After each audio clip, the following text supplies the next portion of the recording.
or maybe it's something more serious like celiac disease. Whatever the reason, if you pick up a gluten-free dish, you'd expect it to be gluten-free, right?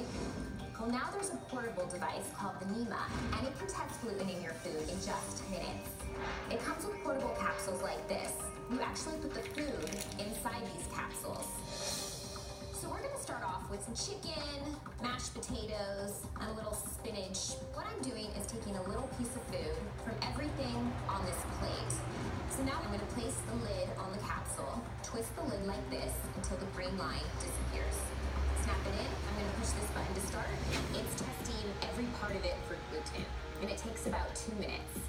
So now what we're gonna do is test all of these foods you see here, from pizza, fried rice, pasta, steak, even buffalo wings, and we'll tell you if the restaurants make the grade.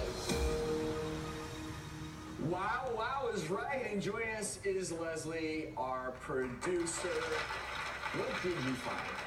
Well, Travis, we tested a bunch of different gluten-free foods from 10 different chain restaurants, and every single one of those dishes came back with gluten except for one. The sensor we used, it tests for gluten amounts above 20 parts per million, which is a standard the FDA sets for prepackaged gluten-free food. Now, the sensor tests for amounts above that. It also tells you if you have a low amount or a high amount. All of the food we tested had a low amount of gluten, which means there was some kind of cross-contamination that occurred in the kitchen. A high amount would mean that somebody accidentally gave you regular noodles instead of gluten-free noodles. As you know, gluten is a protein found in wheat and barley and rye. And I think a lot of people don't understand that the way things are contaminated, you can't boil it away. Heat doesn't get rid of it. It's not a bacteria, it's actually a protein. So cutting boards, fryers, things like that, they can't be used between different foods, or you're just going to continue to have that gluten contamination. Just that little bit that we found can make a huge difference in somebody that has celiac It's disease. important because, yes, if you suffer from celiac disease and you go to a restaurant expecting a gluten-free meal and you don't get one, you could be in for some trouble, and I think this is important to highlight. I want to bring into the conversation someone who knows a little something about this, Kira, who owns a gluten-free bakery, because, Kira, this obviously is a little disturbing, especially for people out there who have celiac disease, because they really need to know. If it says gluten-free, it needs to be gluten-free. Yes, absolutely. And the biggest way we do that is by keeping a completely gluten-free facility so that there's no chance of cross-contamination.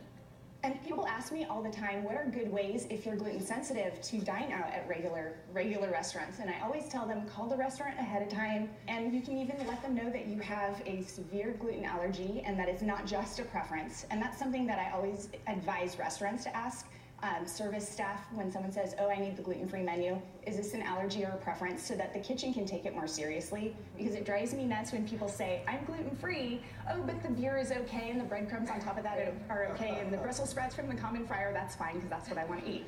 To her point, we called all of these restaurants, and we were looking right at their gluten-free menus online, and we would ask the people on the phone, are these items gluten-free? Some of the people told us everything on the menu is gluten-free, so I feel like it's a gamble. It's really up to the restaurants to police themselves. The FDA is not coming in and checking to make sure this food is gluten-free.